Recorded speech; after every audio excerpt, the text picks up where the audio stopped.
الحمد لله وكفى وسلام على عباده الذين اصطفى أما بعد فأعوذ بالله من الشيطان الرجيم بسم الله الرحمن الرحيم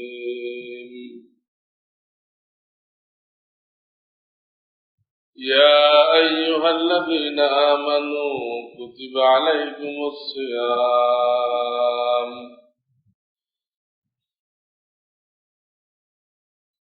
كما كتب على الذين من قبلكم لعلكم تتقون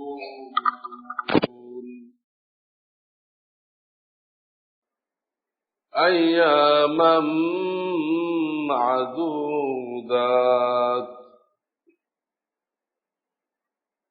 فمن كان منكم مريضا أو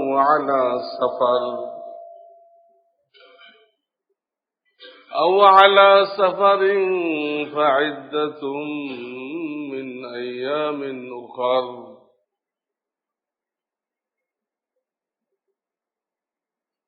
وعلى الذين يطيقونه فدية طعام مسكين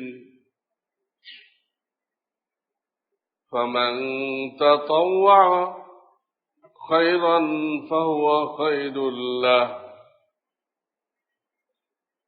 وأن تصوموا خير لكم إن كنتم تعلمون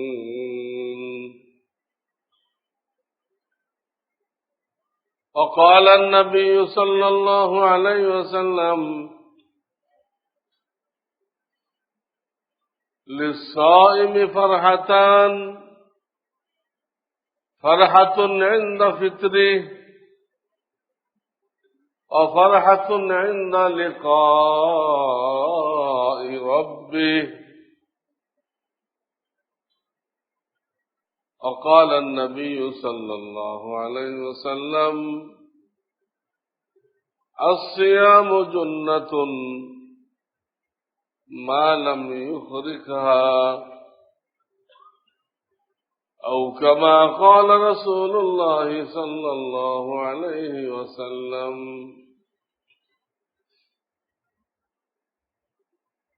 बुजुर्गान मोहतरम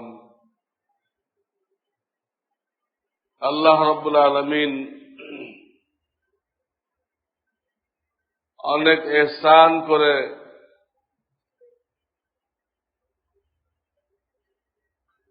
আমরা গত 2 মাস ধরে যে দোয়া করতেছিলাম আল্লাহুম্মা বারিক লানা ফি রজব ওয়া শাবান ওয়া বাল্লিগনা রমাজান আল্লাহ রমজান আমাদেরকে পাওয়ার তৌফিক দান করো। 2 মাস ধরে নবী আলাইহিস সালাতু ওয়াস সালাম আল্লাহর কাছে ফরিয়াদ করতেন। আমরাও নবী আলাইহিস সালামের অনুসরণে এই দোয়াটা পড়েছি এবং আল্লাহ দয়া করে এই রমজান আমাদেরকে মিলাই দিচ্ছেন।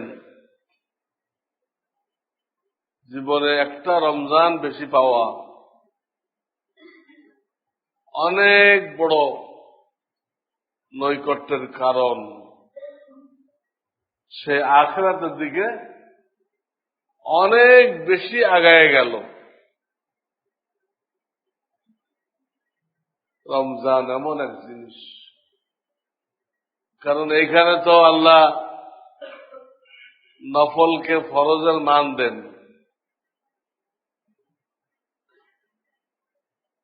আর ফরজগুলোকে 70 গুণ বাড়ায় দেন।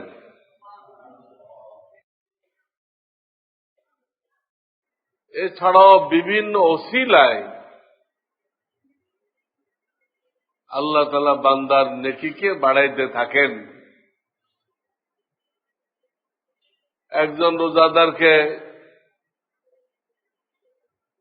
আপনি একটা খেজুর দিয়ে, এক গ্লাস পানি দিয়ে ইফতার করাই দিলেন, তো তার সব তো আল্লাহ কমাবেন না, কিন্তু সে রোজা রেখে সব পেয়েছে, ইফতার করার দরুন আল্লাহ তাআলা আপনাকে ওই সমান সওয়াব দান করবেন। এইভাবে বিভিন্ন বাহানায়, বিভিন্ন ওসিলায় আল্লাহ রাব্বুল আলামিন বান্দাকে নেকি দিতে থাকেন। এই মাসে নেকি দিতেই থাকেন, বাড়াইতেই থাকেন।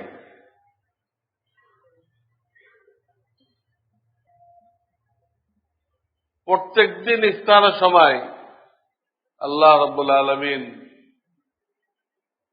অগণিত রোজাদারদেরকে মাফ করে দেন, তাদের জীবনের গুনাহ খাতাকে মাফ করে দেন।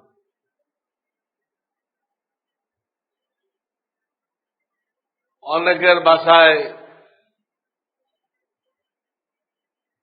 সাংসারিক কাজের সহযোগিতার জন্য লোকজন থাকে।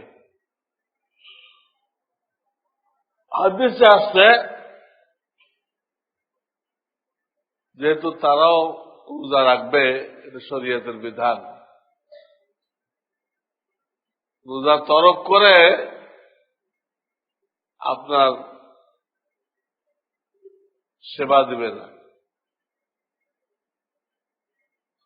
তো যাতে রোজা রাখতে পারে, ভাঙতে না হয়, এই জন্য হাদিসে বলা হয়েছে রমজানে তাদের ডিউটি একটু কমায় দাও, নর্মাল ডিউটি থেকে কমায় দাও। তাহলে কি হবে? হাদিসের মধ্যে আসছে, সাকাহুল্লাহু মিন হাউজি শারবাতান লাম ইয়াজমা হাত্তা ইয়াদখুলাল জান্নাহ। প্রিয় নবীজি বলেন, আমার হাউস থেকে আল্লাহ রাব্বুল আলামিন ওই ব্যক্তিকে এমন শরবত পান করাবেন হাশরের ময়দানে, জান্নাতে প্রবেশ করার আগে তার আর কোনো পিপাসা অনুভব হবে না। এই কথার মধ্যে কিন্তু জান্নাতে যাবে সেই ওয়াদা আছে, ওই লোকটা জান্নাতে যাবে সেই ওয়াদা আছে। উপরন্ত সে পিপাসায় কষ্ট পাবে না। হাশরের ময়দানে পিপাসার কষ্টই তো মারাত্মক হবে। সূর্য মাথার উপরে, জমিন তামা হয়ে গেছে, কি কঠিন। এখন সূর্য এত দূরে, তাই আমরা বরদাস্ত করতে হিমশিম খাই।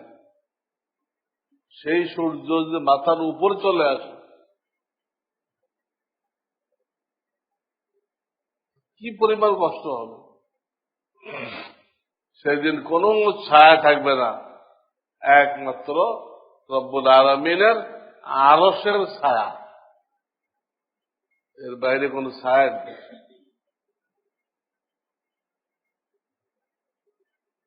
এই একটা আমল, ক্ষুদ্র আমল,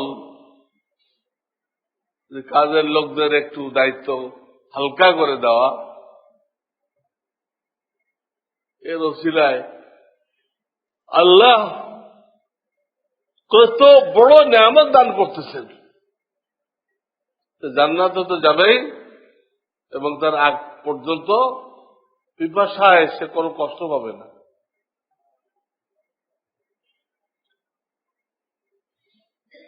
এখন তাদের ডিউটি হালকা করার কি উপায়? রমজানে তো কাজ আরো বেড়ে যায় আমাদের, ইফতারি বানানো, আরো বিভিন্ন প্রস্তুতি। হালকা কিভাবে করবে?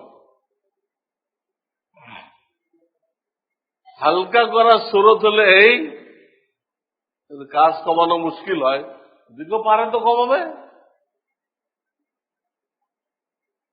কাজ কমানো না যায় তো লোক বাড়াবে, লোক যদি বাড়ানো সম্ভবপর না হয় তো যা আছে তাই থাকবে, কিন্তু ওদের বেতন ভাতা বাড়াই দিবে। কাজ তাই নিলেন, বেতন বাড়াই দিলেন, এটাও কিন্তু এক ধরনের কাজ কমাই দেওয়া।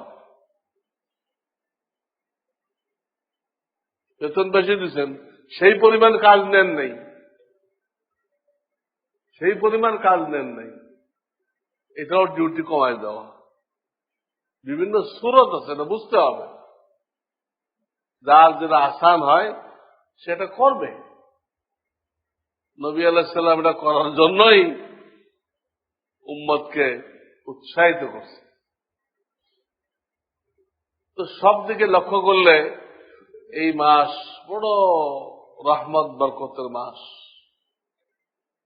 সমস্ত জান্নাতের দরজা, ৮ প্রকার জান্নাত আছে, সব দরজা খোলা।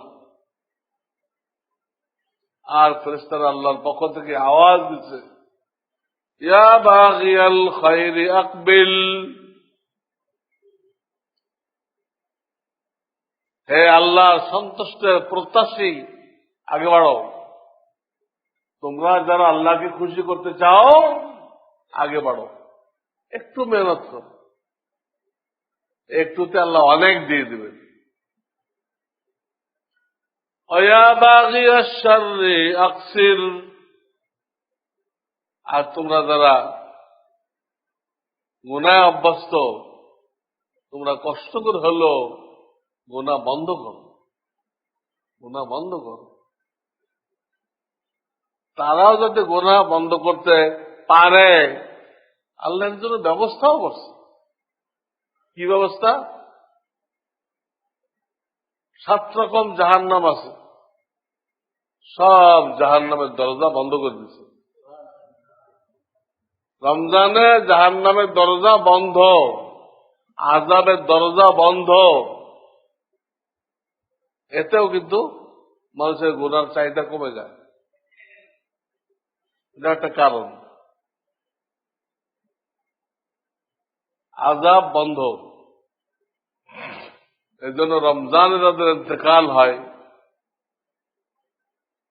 আল্লাহ তাদেরকেও কিয়ামত পর্যন্ত কবর আযাব মাফ করে দেন।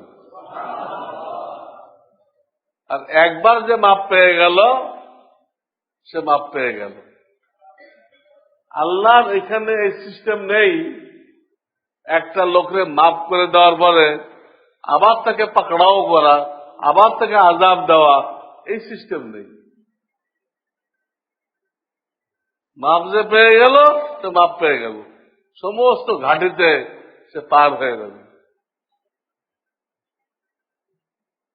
বহু জাহান্নামী নবী ওয়ালিদের সুপারিশে বেহেশতে চলে আসবে, কিন্তু কোন জান্নাতি দোজখে যাবে না। বহু জাহান্নামী নির্দিষ্ট সময়ের পরে কারুর না কারুর সুপারিশে জাহান্নাম থেকে বের হয়ে আসবে। আল্লাহ রহমত দেখেন কত বেশি, জাহান্নাম থেকে বের হওয়ার রাস্তা রাখছেন, কিন্তু কেউ বেহেশত থেকে বের হয়ে বাকি জীবন দোজখে থাকবে এর কোন সিস্টেম আল্লাহর ওখানে নেই। তো বোঝা গেল যে মাপ পায় তো সে চিরতরে মাপ পেয়ে গেল, তার আর কোথাও পাকড়াও হবে না। আল্লাহ আমাদের সবাইকে মাফ করে দেন, এই রমজান রসুলে মাফ করে দেন।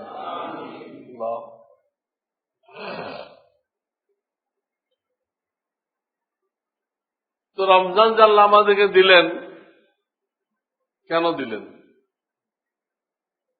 আল্লাহ নিজেই ব্যাখ্যা করে দিয়েছেন না, আমি এই রোজা তোমাদের আগের উম্মতের উপরও ফরজ করেছিলাম, তোমাদের উপরও ফরজ করে দিলাম। আমার উদ্দেশ্য কি? লাআল্লাকুম তাত্তাকুন, তোমরা মুত্তাকি হয়ে যাও, পরহেজগার হয়ে যাও, এটা উদ্দেশ্য আমার। রমজান দ্বারা এটা উদ্দেশ্য, লাআল্লাকুম তাত্তাকুন, যাতে করে তোমরা মুত্তাকি হইতে পারো। মুত্তাকি মানে পরহেজগার। পরহেজগার মানে আল্লাহর ভয়ে যে গুনাহ করার সুযোগ পাওয়ার পরেও গুনাহ করে না। গুনাহ করার সুযোগ আছে, কোনো বাধা নেই, কিন্তু সে গুনাহ করে না। সে চিন্তা করে কেউ দেখতেছে না, কিন্তু মালিক তো দেখতেছে, মালিক তো দেখতেছে।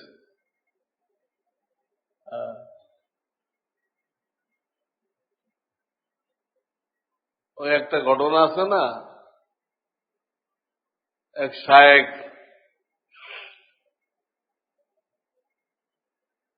একজন মুরিদকে অল্প সময়ের মধ্যে খেলাফত দিছেন। অল্প সময়ের মধ্যে খেলাফত, খেলাফত দেওয়া মানে কি? সেও শায়েখ হয়ে গেল, সেও পীর হয়ে গেল, সে এখন অন্য লোকদের রুহানি রুহানি রোগের চিকিৎসা করতে পারবে। ইজাজত দেওয়ার এই অর্থ। তো অন্যদের একটা আপত্তি হয়েছে, আমরা এতদিন পড়ে আছি, আমাদেরকে ইজাজত দিলেন না, এই লোকটাকে দিয়ে দিল। তো এটা শায়েখ জানছেন যে কোনো ভাবে। জানার পরে প্রত্যেককে একটা মোরগ বা মুরগি হাওয়ালা করছেন। এটা এমন জায়গায় যে জবাই করে নিয়ে আসো, কারোর নজরে যেন না পড়ে। এমন জায়গায় জবাই করবা কারোর নজর পড়বে না। তো কিছুক্ষণের মধ্যে সব পরিজনরা মোরগ জবাই করে পেশ করছে, কেউ দেখে নাই। আর যে লোকটা ইজাজত পাইছে, সে তাজা মোরগ লয়ে আসছে, জবাই করতে পারে নাই। তো শায়েখ যে শুনল, কি ব্যাপার, সবাই পারলো, তুই পারলে না কেন? হুজুর, আপনি তো শর্ত লাগাইছেন এমন জায়গায় জবাই করতে হবে কেউ দেখবে না, কিন্তু আমি কোন জায়গা এরকম পাইলাম না। যেখানে যাই দেখি যে আল্লাহ তো চাই আছে, কেউ না দেখুক, আল্লাহ তো দেখতেছে। আমি তো ওইরকম জায়গা পাইলাম না। আপনি তো শর্ত দিচ্ছেন, ওই শর্ত অনুযায়ী পারলাম না আমি। বাস, সব মুরিদানের মসলা হাল হয়ে গেল। ওই লোকের মধ্যে আর অন্যদের মধ্যে কি পার্থক্য বুঝতে পারলো না। সবাই বুঝতে পারলো যে এই লোকটা ইজাজত কেন পাইছে, তার বিশেষ কারণ আছে। তো আল্লাহকে হাজির নাজির জানতে হবে যে আমি যা করতেছি সব তিনি দেখতেছি। আনতা আবুদাল্লাহ কান্নাকা তারাহু ফাইন লাম তাকুন তারাহু ফাইন্নাহু ইয়ারাক। নবীজি বলেছেন, ইহসান কাকে বলে? ইহসান যে কোনো কাজ করবা তোমার খেয়াল থাকবে আমি আল্লাহকে দেখতেছি, মানে চতুর্দিকে আল্লাহর কুদরত ছড়াই ছিটাই আছে। আল্লাহর কুদরত দেখা ওটাই আল্লাহকে দেখা। আর যদি তুমি দুর্বল হও, তোমার আধ্যাত্মিক শক্তি এই পরিমাণ নেই যে তুমি আল্লাহকে দেখতেছ, এই ধারণা করবা, এটা একটা আধ্যাত্মিক শক্তি লাগে। এটা যদি না থাকে তাহলে তুমি কি করো? তুমি মনে করো আমার আল্লাহ আমাকে দেখতেছেন। ওটা না পারলে এটা তরিকাতের লাইনে প্রথমটার নাম মাকামে মুশাহাদা, যেখানে দেখে আল্লাহর কুদরত নজরে আসে, আমার আল্লাহর কুদরত, ওটা দিয়ে আল্লাহ পর্যন্ত চলে যায়। দ্বিতীয়টার নাম যে আল্লাহ আমাকে দেখতেছেন, এটাকে বলা হয় মাকামে মুরাকাবা। মাকামে মুরাকাবা। দ্বিতীয়টা তো সব মানুষের জন্য সম্ভব, যে কোনো কাজ করবে। নামাজ পড়তেছে এই চিন্তা নিয়ে, অফিস করতেছে এই চিন্তা নিয়ে, বিবি বাচ্চার সাথে কোনো আচরণ করতেছে এই চিন্তা নিয়ে, চাকর বাকরের সাথে কোনো আচরণ করতেছে এই চিন্তা নিয়ে। যেহেতু আমি মালিক, আমার ক্ষমতা আছে, আমি এক থাপ্পড় লাগাইতে পারি, কিন্তু এটা কতদূর ঠিক হবে, কতদূর ঠিক হবে, এটা কি ইনসাফ হবে না জুলুম হবে, চিন্তা করতে হবে। আজকে তুমি মালিক ও গোলাম, কিন্তু হাসরের ময়দানে আল্লাহর কাঠগড়ায় দুজন সমান। আল্লাহর কাঠগড়ায় দুজন কি সমান। আল্লাহ মালিকরে কোন স্পেশাল নজরে দেখবেন না, সমান।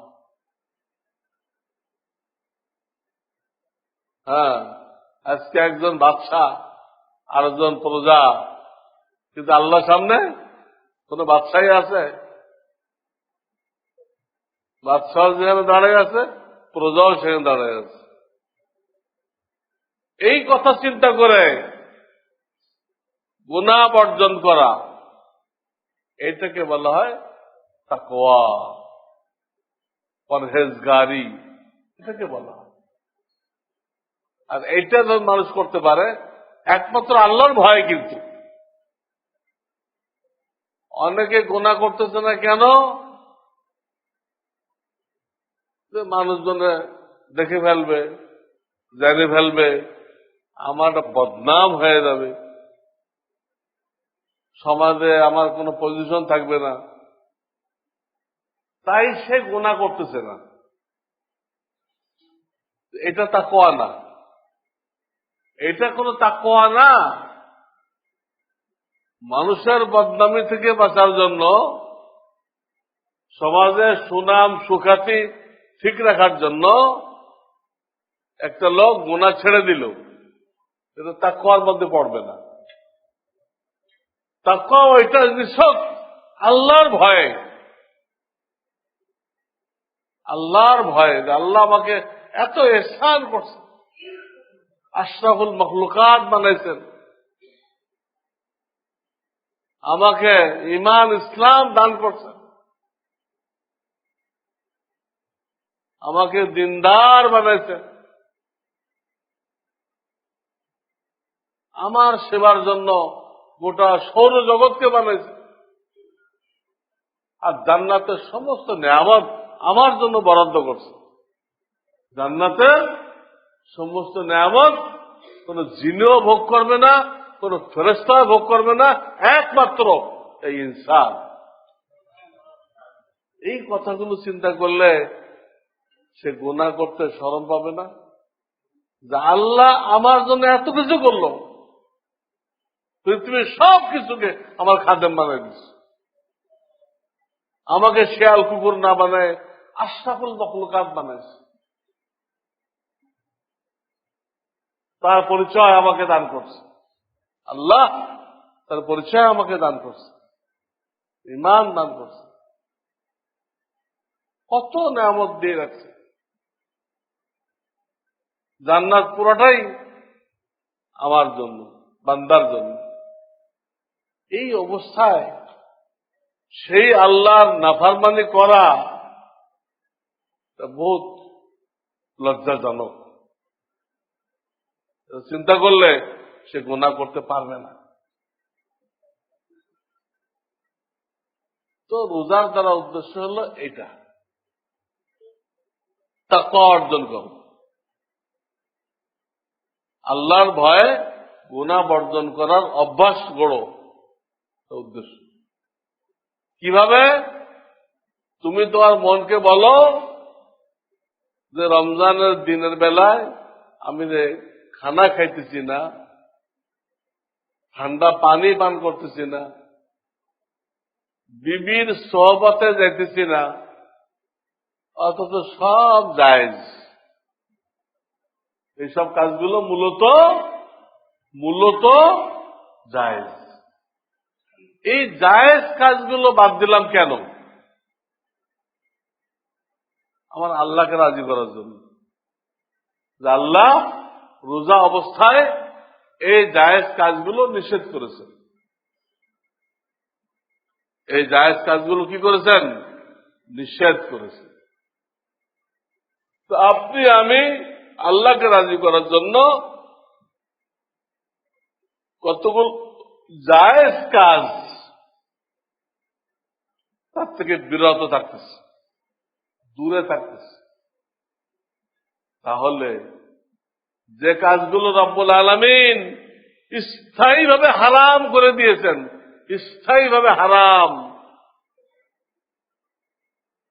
এইগুলো তো হারাম না, অস্থায়ী নিষেধ, সাময়িক, দিনের বেলা। এইসব কাজ বেলা ডোবার পর সব হালাল হয়ে যাবে না? হবে কি না? সব হালাল হয়ে যাবে। এই কয়েক ঘন্টার জন্য নিষেধ, কয়েক ঘন্টার জন্য নিষেধ, সেটা মানলাম। তাহলে যারা আবাদুল আবাদ নিষেধ, সব সময়ের জন্য নিষেধ, সেটা কি বর্জন করতে হবে না?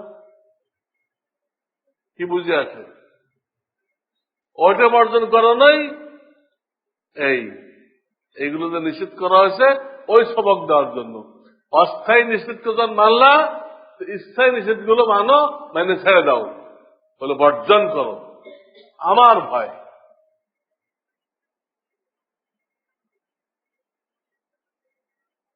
আল্লাহ বলেছেন as-সাওমু লি, রোজা আমার জন্য হয়,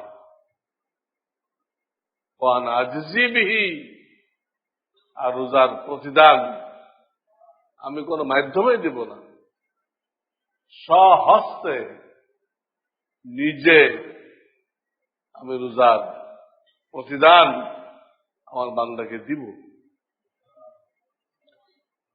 তো এই জিনিসটা খুব জরুরি, গুনাহ বর্জন করা খুব জরুরি। তা না হলে সে রোজা রাখলো, গুনাহ চালায় গেল। 11 মাস যে গুনাহগুলো করত, রমজানে সব গুনাহ বহাল তবিয়তে আছে। 11 মাস যে গুনাহগুলো সে করত, রমজানে সব বহাল আছে।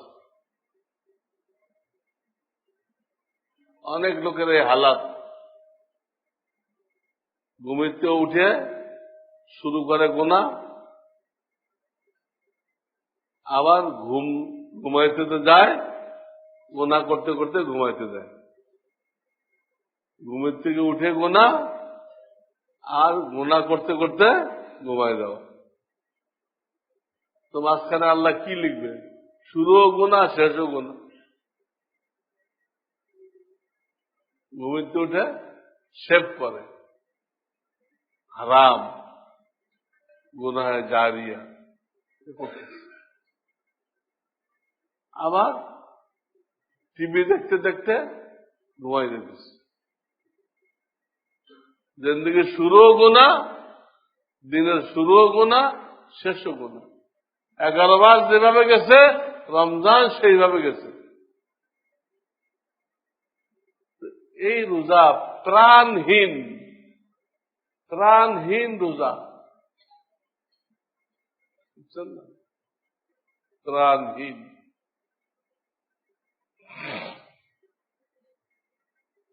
দেখতে রোজা, জান নেই, জান নেই।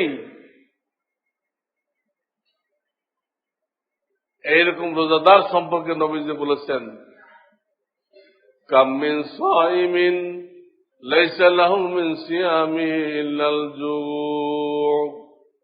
অনেক রোজাদার থাকবে যারা রোজা রেখে ক্ষুধায় আর পিপাসায় কষ্ট করা ছাড়া তাদের আর কোনো বিনিময় হাসিল হবে না। কাম মিন সাইমিন লাইসা লাহু মিন সিয়ামিহি ইল্লাল জু'। জু' মানে কি? ক্ষুধা, পিপাসা। কার কথা বলছেন? যে রোজাও রাখছে গুনাহ করছে, রোজাও রাখছে গুনাহ করছে। আর এক হাদিস আছে, আল্লাহ রাসূল বলেন, মান লাম ইয়াদা কাওলা যুর ওয়াল আমালা বিহি ফালাইসা লিল্লাহি হাজা। যে ব্যক্তি গুনাহ ছাড়ল না,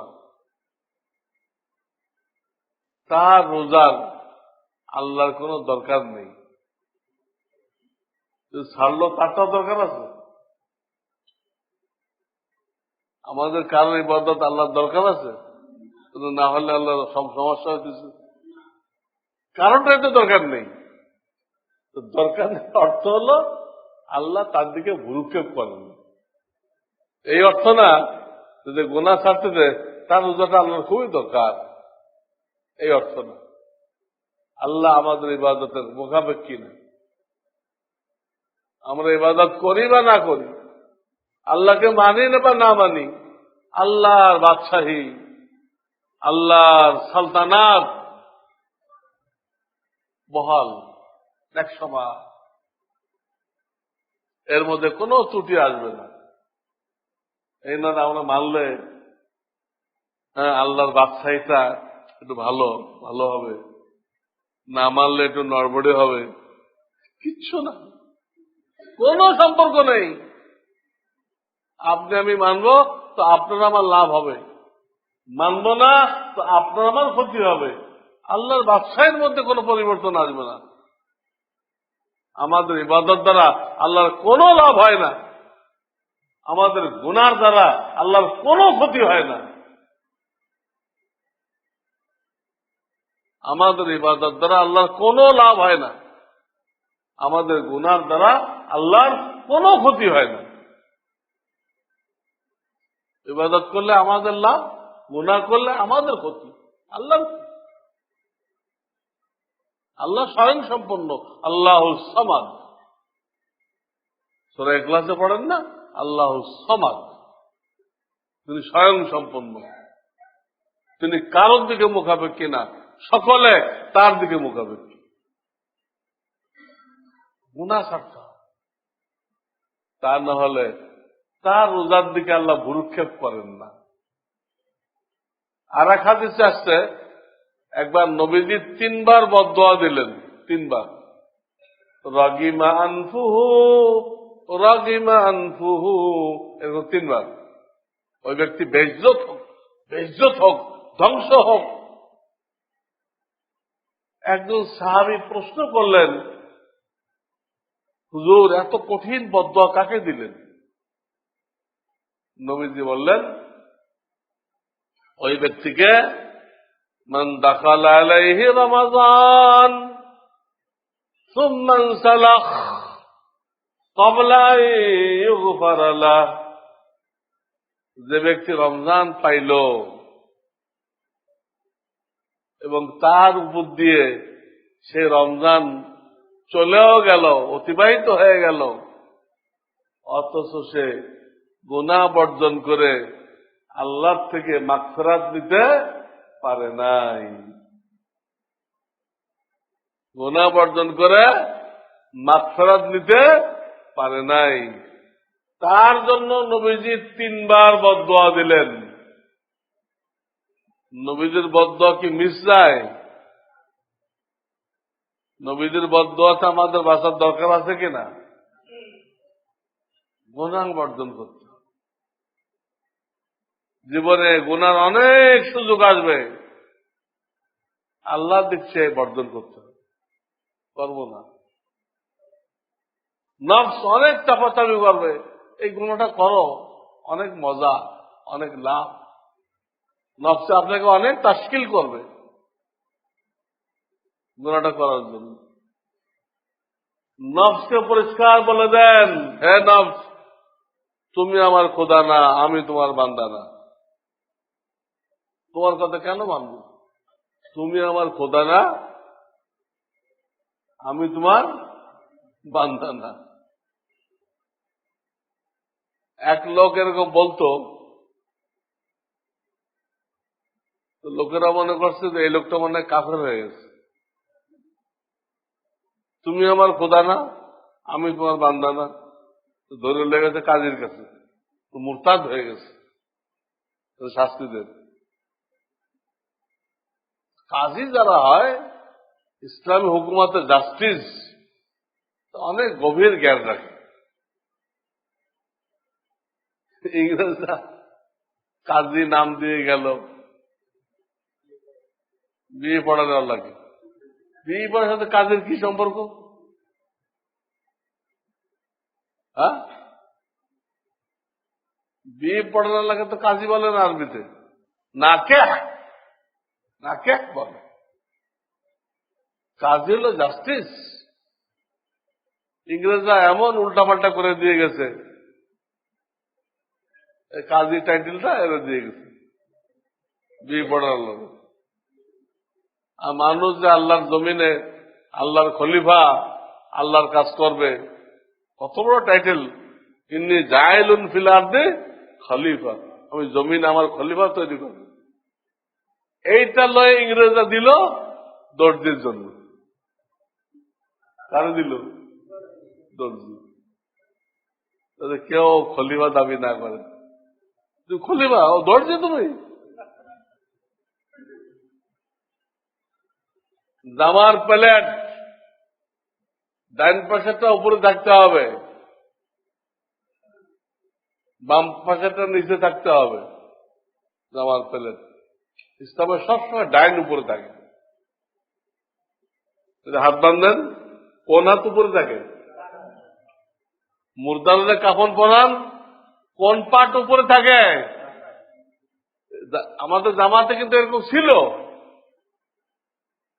কিন্তু ইংরেজরা পাল্টাই দিল, তাই না, বাম উপরে রাখতে হবে। কারণ আপনাদের প্রায় সবার জামা বাম উপরে। কে করে দিয়ে গেছে আপনিও জানেন না। বাম উপরে কে করে দিয়ে গেল, কোন দুশ্মনে করে দিয়ে গেছে আপনিও জানেন না। ওলামাদের যে লেবাস ছিল, তারা শেরওয়ানি গায়ে দিত, পাগড়ি মাথায় দিত। এটা ইংরেজরা বরাদ্দ করলো, হ্যাঁ, যারা খাদেম, খাদেম থাকে না, বড় বড় মজলিসে খাদেম থাকে না, তাদের জন্য বরাদ্দ করে দিয়ে গেল, যাতে ওলামাদেরকে বেইজ্জত করা যায়। এই অবস্থা। তো কথাটা কোথেকে আসছে? কাজী সাহেব ওই লোকের ধরে নিয়ে গেছে কাজী সাহেবের কাছে, বেইমান হয়ে গেছে, কতল করে দেন। কাজী সাহেব তো জ্ঞানী মানুষ, উনি তার কাছে ব্যাখ্যা চাইলেন। এই তুমি যে এটা বলতেছ, ব্যাখ্যা কি? ব্যাখ্যা কি?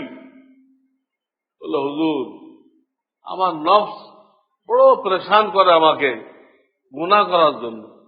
এই গুনাহ করো মজা আছে, অমুক গুনাহ করো মজা আছে, খুব পরেশান করে। তখন আমি নফসের সাথে মোকাবেলা করার জন্য আমি এই কথা বলি, তুমি আমার খোদা না, আমি তোমার বান্দা না। কেন তোমার কথা মানবো আমি?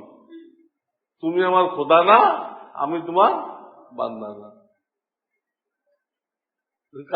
কাজী সাহেব দেখলে আরে কুফরি কালাম কোথায়, এতে বড় ইমানি কথা তো হয় না, কুফরি কথা তো নাই, সবচেয়ে বড় ইমানি কথা এটা, বাহ্যিক ভাবে এরকম মনে হয়। এই কথা বলতে হবে, বলে গুনাহ বর্জন করতে হবে। গুনাহ বর্জনের বিভিন্ন কথা হাদিসে পাওয়া যায়, আমাদের জীবনেও আসে। যেমন বুখারী শরীফের এক হাদিসে আসছে, বুখারী শরীফের মধ্যে 3টা লোক রাস্তায় চলতেছিল, হঠাৎ মুষলধারে বৃষ্টি আসছে। ওরা তাড়াতাড়ি করে পাশে একটা পাহাড় ছিল, ওর গর্তের মধ্যে ঢুকছে।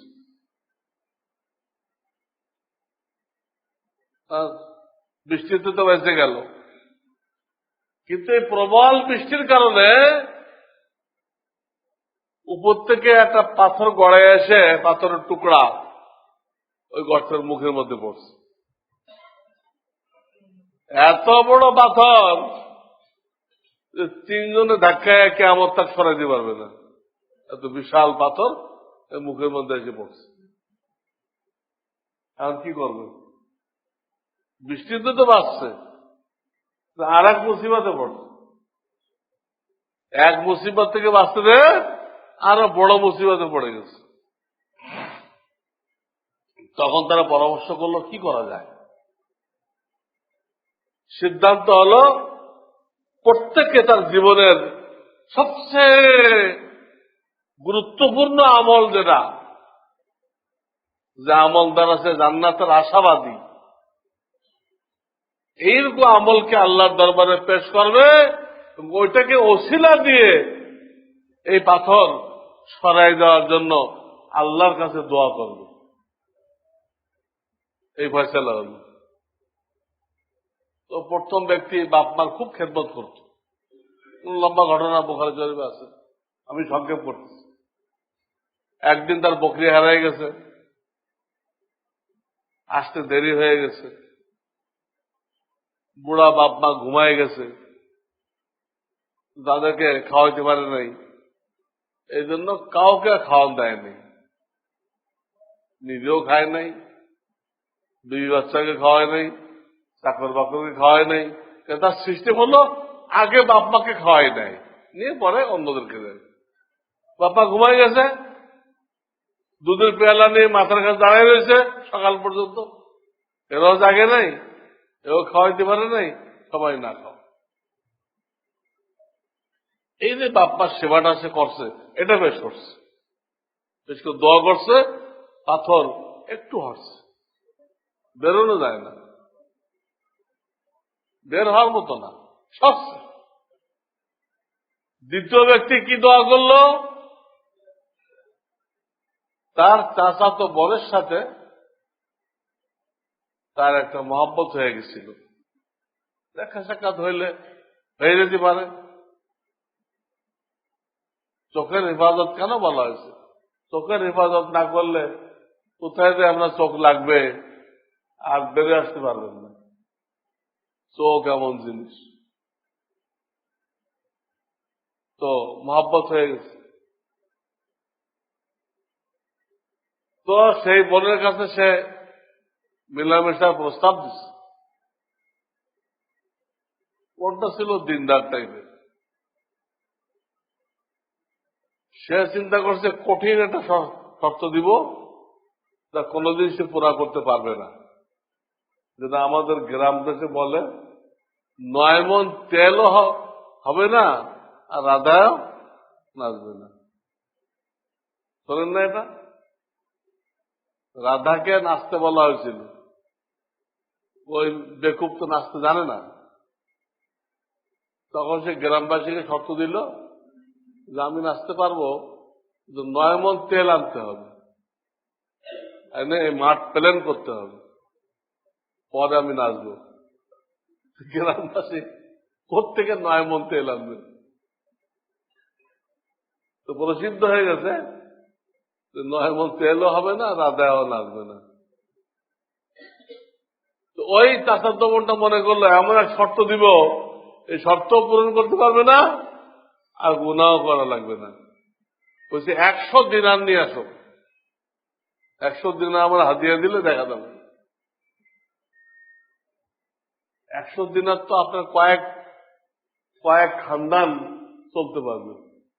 100 স্বর্ণ মুদ্রা যদি আপনার কাছে থাকে, তা আপনার জীবন পার হয়ে যাবে, আপনার ছেলের জীবনে পার হয়ে যাবে, নাতি নাতকুড়ির জীবনে পার হয়ে যাবে স্বর্ণ মুদ্রা। এখন এই লোক কেমনে এই 100 স্বর্ণ মুদ্রা সে ব্যবস্থা করে ফেলছে। শেষ করছে লোক স্বর্ণ মুদ্রা। এখন তো ওই মেয়ে আর কিছু বলতে পারতেছে না, তার কথার দ্বারা সে আটকাই গেছে, তার কাছে চলে গেছে, তার পাশেও বসছে। গুনাহ করতে কোনো বাধা নেই। কিন্তু এই সময় হাদিস আসছে, বুখারী শরীফের হাদিস, ওই মেয়েটা বলে ফেলছে, ইত্তাকিল্লাহ ওয়ালা তাফুজ্জাল খাতামা ইল্লা বিহাক্কিহি। ভাই, আল্লাহকে ভয় করো, আর আল্লাহ যে আমাকে কুমারীর সিল মোহর দিচ্ছেন, এটাকে নষ্ট করো না, এর হক আদায় না করে। ওই মেয়েটা কুমারী না, তাকে তো কেউ ছয় নাই, স্পষ্ট করে না, ওয়ালা তাফুজ্জাল খাতামা ইল্লা বিহাক্কিহি। হক আদায় না করে তুমি এই কুমারিত্ব নষ্ট করো না। তার মানে তোমার যদি আমার এখানে আসতেই হয়, তুমি বিয়ের প্রস্তাব দিয়ে সেইভাবে আসো, গলত তরিকায় আসো না। ইত্তাকিল্লাহ যখন কইছে আল্লাহকে ভয় করো, তো তার দিলের মধ্যে এমন একটা কাঁপকাঁপি সৃষ্টি হয়েছে, সে চলে আসছে। অন্যায় তো করে নাই, টাকাও ফেরত চায় নাই, ওটা তার দিলে এত তাসির করছে। এই হলো তাকওয়া। এখানে গুনাহ করতে কোনো বাধা ছিল না, কিন্তু আল্লাহর নাম স্মরণ করাই দিছে, সে আর গুনাহ করে নাই। অনেক ঘটনা আছে, আমরা প্রত্যেকেই তালাশ করলে আমাদের জীবনে এগুলো পাইব। গুনার সুযোগ আছে, ইচ্ছা করলে কোনো বাধা নেই, কিন্তু তাকওয়া যদি থাকে, এই রমজান ধরে তাকওয়া অর্জন করতে হবে, তাহলে সে গুনাহ করবে না। যারা অফিসে চাকরি করে, কত কিছু অফার আসে, জনাব এই কাজটা করে দেন, আপনার জন্য এই আসে কিনা বলেন? অফার আসতে থাকে। এখন যদি আল্লাহর ভয় থাকে, তো হারাম পয়সা নিবে, হারাম সুযোগ নিবে। তারপরে আপনি ডাক্তার হয়ে গেছেন, নাম করা ডাক্তার, আপনার কাছে কত অফার আসবে ওষুধ কোম্পানির পক্ষ থেকে। কি চান? গাড়ি চান না বাড়ি চান? সব দিয়ে দেবে, খালি ওই কোম্পানির ওষুধ লিখবেন আপনি। ওষুধ তো লিখতেই হবে আপনার, যে কোম্পানির লেখেন, এই কোম্পানির ওষুধ লিখবেন, আপনার সব গাড়ি বাড়ি হয়ে যাবে। এটা নেওয়া আপনার জন্য হালাল হবে? হাদিয়া দিল না ঘুষ দিল? কি দিল এটা? ওষুধ কোম্পানিগুলো যে সুবিধাগুলো দিচ্ছে, হাদিয়া না ঘুষ? ঘুষটা কিসের থেকে বের হয়েছে? কোন শব্দ থেকে? মানুষদেরকে বিভিন্ন পদে বসায় না, বড় পদে বসায় না, পদ এই পদটা কিসের থেকে বের হয়েছে? বিপদ থেকে। পদ বের হয়েছে কই থেকে? বিপদ থেকে। ঘুষ বের হয়েছে কই থেকে? ঘুষি থেকে। কোরআন শরীফে আয়াতে আছে, এই হারাম পয়সা যারা নিবে, কবরে ফেরেশতারা তাদেরকে ঘুষাইবে। ওয়াল মালাইকাতু বাসিতু আইদিহিম, ওই যে ঘুষাইবে, ওইখান থেকে এটার নাম কি দেওয়া হয়েছে? ঘুষ যখন খাইবা তো ঠিক আছে ঘুষ নাও, আর ঘুষিতে বাঁচতে হলে ঘুষ নিও না। তো এরকম অনেক অফার আপনার আমার জিন্দগিতে আসবে, কিন্তু আল্লাহর ভয়ে এগুলো ছেড়ে দিতে হবে। ঢাকা শহরে আপনার গাড়ি বাড়ি না হলে না হোক,